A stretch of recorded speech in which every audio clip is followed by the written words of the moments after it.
Hi, this is Kathleen. It's been a while since I've been on. I was taking a little hiatus. I've been going through a lot of rebuilding and myself as well. And just a lot of changes have happened in the last couple months. So I wanted to hop on here because January, there's a couple things that happen in January that you may or may not be aware of. And so I thought it would be good to come on. So remember, my website is right now www.thegameoflife101.com. I wrote the book, Game of Life. When you see life as a game, you can start taking more control and see things a little bit differently and have a different perspective on life. So why I wanted to come on here is because some of the things that happen in January is one, the Super Bowl. It is during the Super Bowl is the most abuse time that happens in the United States, at least. And so, after I got out of my physically abusive marriage when I was living down in Florida, I became a volunteer for a group called Alive. And we helped women to get out of the situation safely. And everybody was on call the night. There was nobody taking off the night of Super Bowl. So just be mindful if you know of anybody that's in somewhat of a situation. Maybe they're talking about, maybe they're not, you suspect or something. Be mindful that that's going on. And another thing is when people make jokes about abusing people, it's really not, shouldn't, it's not funny. So you might want to take that into consideration. Another thing that happens in January, besides everybody making goals and plans, and I'm going to start this year out right. They don't actually write a month, 2 month, 3 month, 6 month plan with daily actions to take. So therefore they get up and they work out the first couple days, or maybe they put off the first couple days and they say, oh, I'm going to do it in a couple days, and then they don't do it. I'm guilty of this as well.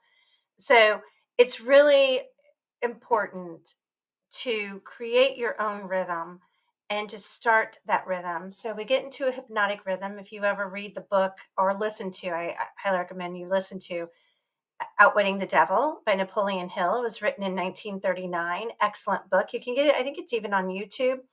And it's not scary. I don't like devil things and scary things. So it's like two gentlemen having a conversation, and one's really super arrogant, which is, um, you can tell which one that would be. And so in my book, I don't call I use the word society because it's a game. And so you have to have the villain. So I make society the villain. So the villain can help level us up in consciousness. And so the Outwitting the Devil, excellent book. You're going to sit there and go, oh my gosh, it all makes sense. And this was written in 1939. And so relative to today, and it is point on.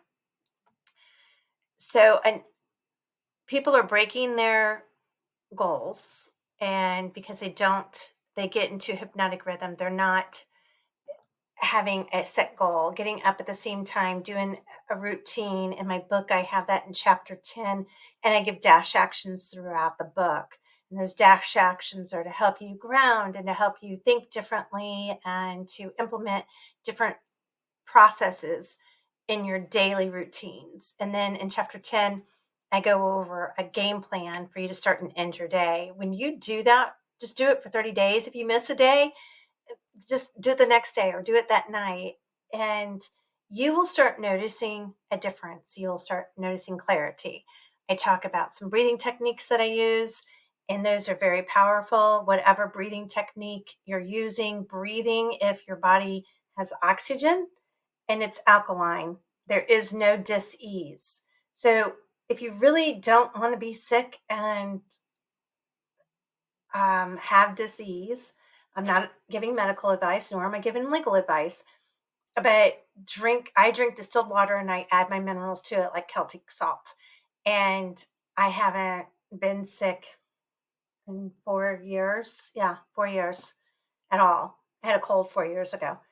And, back when we had colds. And so having an alkaline body, drinking lots of water, you're flushing through. When you're drinking that water, you're flushing it through, but also having oxygen. So breathing is extremely important. Breathing techniques. There's a variety of different breathing techniques that I use that I love. And another thing that I do is a cold shower. It's miserable, and yet it's so wonderful. I mean, it's miserable in the moment. It really, I don't know how to slice and dice that any other way. But boy, if I'm foggy or I'm like, I just got to get out of my head or I'm having an emotional time, I know that if I take a cold shower, it is going to snap me out of it. I mean, it shifts that mindset. So getting up and moving your body helps that as well. And then another thing that happens in January is more divorces. The holidays are over, couples haven't been getting along. Normally it's money related or a numerous reasons, but they're always thinking, not always, but it's typical to think that, now that the holidays are over, I'm done. I can't do this anymore. And it's a very emotionally just destroying, distraught thing. Even when people say, oh, I'm glad and this and that, it's emotional. It's hard. I've been through it. And and I can tell you, even when I was in my abusive marriage, it was emotionally distraught. It was so hard. It took everything, every fiber in my being. And you would never know if you saw me that I was struggling. And so a lot of people hide that. So just be, mindful of others and what they might be going through. So I wanted to also talk about rebuilding. So we need to rebuild. I've had a lot of loss in my life. If you know me, I had a lot of loss in my life, and it wasn't just from divorce, but I've lost like a list full of people, is what I always say. I have a whole list full of people that have passed. So I do know the heartache that comes along with that. And so whether it's a loss of a job, a loss of friends, loss of loved ones, uh, there's all forms of loss. And I talk about that in my book as well. The most sometimes devastating one is when we divorce. So be mindful of that. And here's some tips because I like to provide solutions. So it's important that we acknowledge our feelings. Okay. So, like, whatever I'm going through, like when I was struggling through some work issues, or right now I'm having some court things that I'm doing, and it's very emotional at times. And so I sit down and I just like feel it. Like I just want to embrace it and feel it. Sometimes I do an emotional dump and I write it out. Like I'm feeling this, that, or the other. And I'm not worried about getting stuck in that because I know how I have the tools to pop out of that. And that's what I help coach people on, is always having that. But you have to honor those feelings. If you don't, it's going to cause dis-ease in your body, or electromagnetic field of energy. It's scientifically proven. It's just physics. So we are electro. We're putting it out, electrocardiogram. There's all kinds of methods that are used to test that. So if you think of magnets, I always have magnets because I love them, and I like visuals. If you watch any of my videos, so there comes a part like this. It's going to come up there, but also these, you can hear them. There's that energy force right there. You can't see it. Nobody can see it. Obviously, it's there because this is going to go there.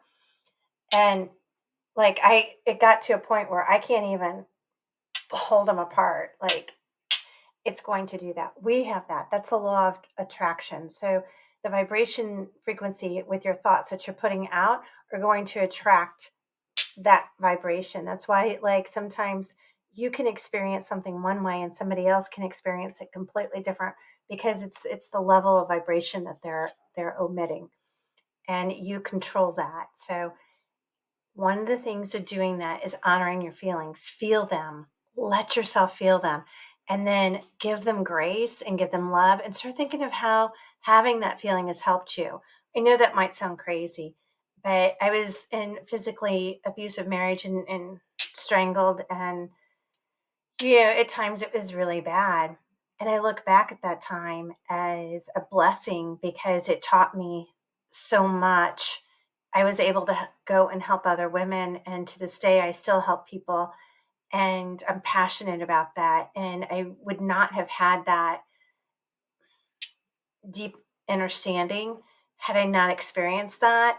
And it has made me a better person in the long run. So it's all like you can shift that way that you're looking at something. I mean, I went through a lot during that time.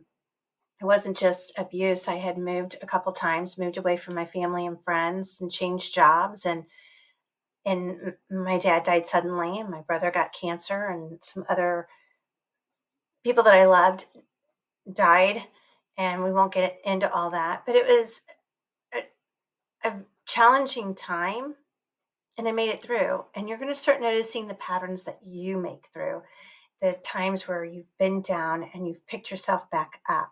And part of that is because of acknowledging your feelings, honoring your feelings, and then sending them love, looking for the good in them, and then just piss them out. Drink a lot of water. And just when you go to the bathroom or whatever, just think, I'm pissing that out. You can do breathing. And as you're breathing out, you're like breathing it out of your body, breathing it out of your cells. So that can help you pick up. Then there's self reflection. So take some time for self reflection and ask yourself, like, who do I want to be this year? So this goes for everybody. Like, who do you want to be?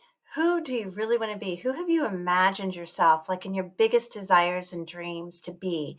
Like, what are you doing? What are you wearing? Where do you work? Who are your friends? What are you driving? What's your car?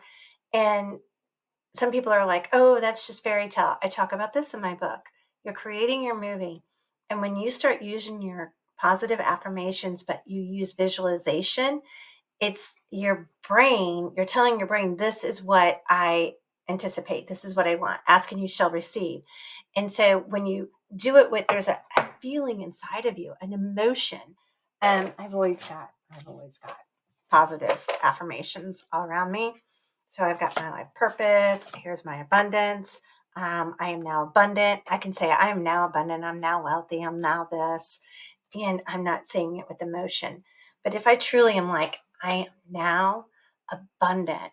I am wealthy. I am capable. And I'm starting to feel that like an energy inside. Like when you go kiss your dog and you have that strong emotion that you just love that dog or baby or child or spouse, or in this case, you might be parting from the spouse. So maybe your children or something, like your bed. Like, I love my bed. Like, I get in my bed and I'm like, I love my bed. So, whatever, have that kind of feeling in it when you're saying those, because that helps you create the visualization. And then when you can see something, it can happen.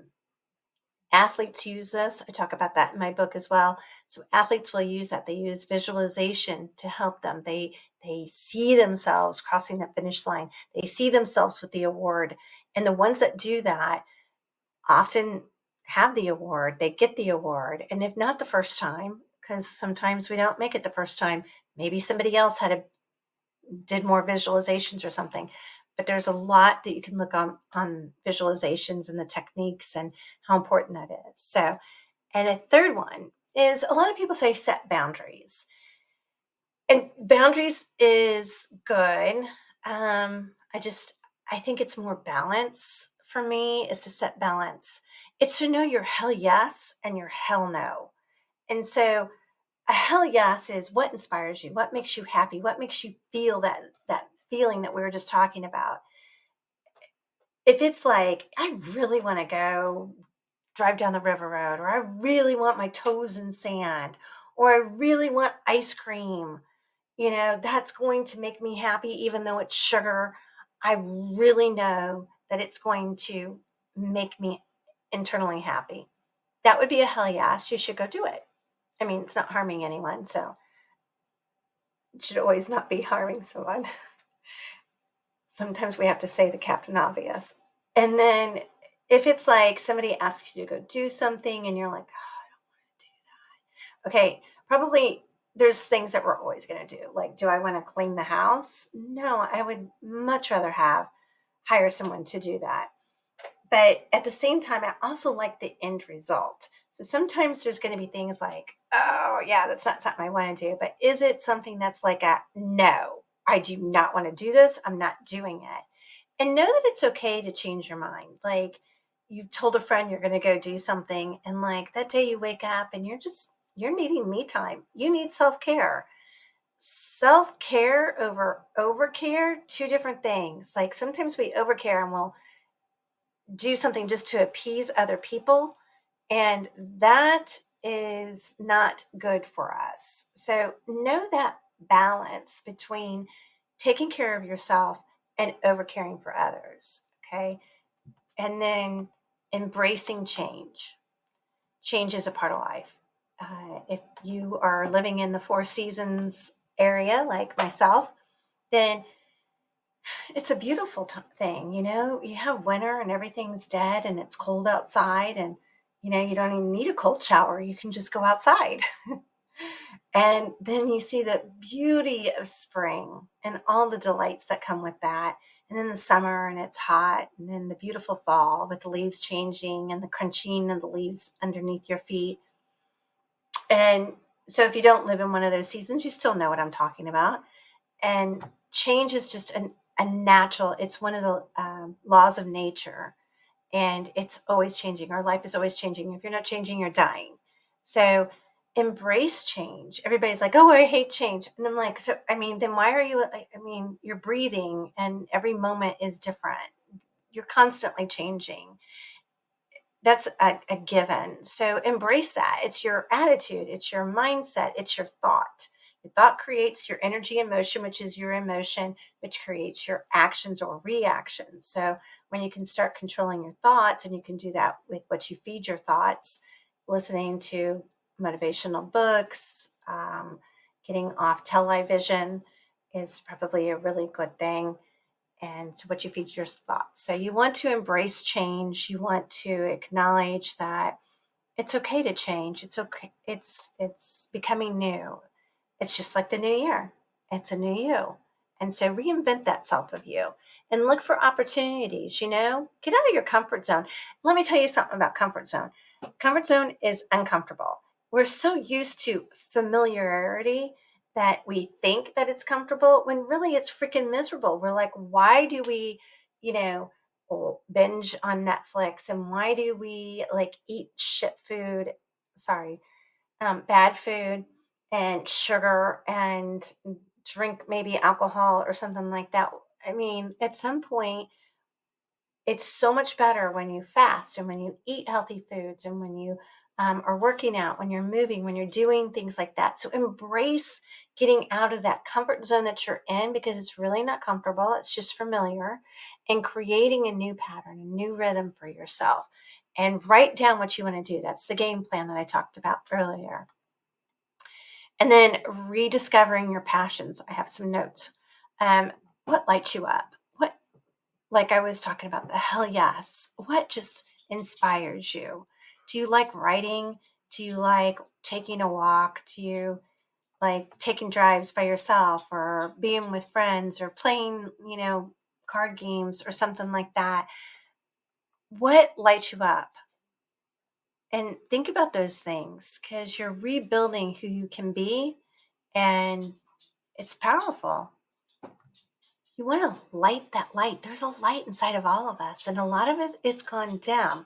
And it's getting that, igniting that passion inside of you to just grow. And you're going to find maybe you're in a dead end job. Maybe you don't really like your job, but you're just scared, afraid of the income and losing that. But you've always wanted to do something. You can do that. Mm, I've helped people who had great jobs. They were there for over 25 years, but they did not align with the values of the corporation anymore, because they were doing things that aren't really ethical, and aren't good for mankind. So,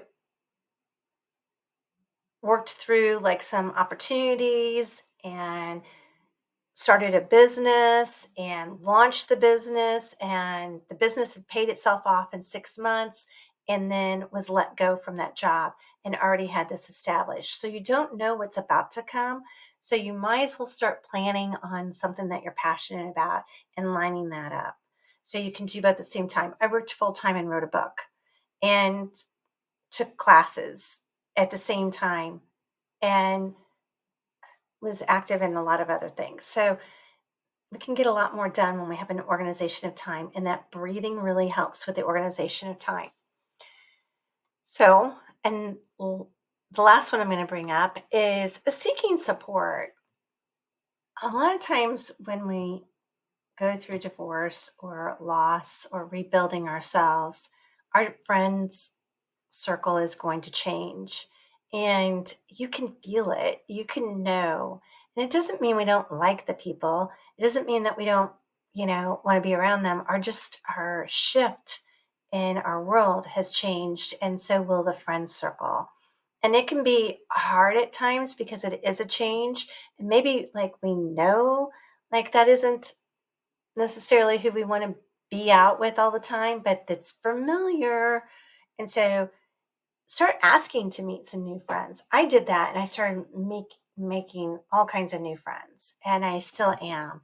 And some of them don't live, a lot of them don't live near me, but I have deeper connections with them. I have great conversations with them. And if I need them, they're there for me. And they're all over, I mean, all over globally. And I know that they're there. And, so just reach out. There's different ways. Can get involved with groups and everything. So that is a strength when you can do that. And to keep your goals, I wrote it down earlier. And it's not about motivation because motivation can come and go. You wake up with a foggy day for whatever reason, you didn't sleep well. Motivation can come and go. It's that tenacity inside of you. It's that I can do this no matter what, that faith inside of you, that undying, like, that you can count on. So start tapping into that. And so I just want to say, remember, rebuilding is a process. It's not a one and done.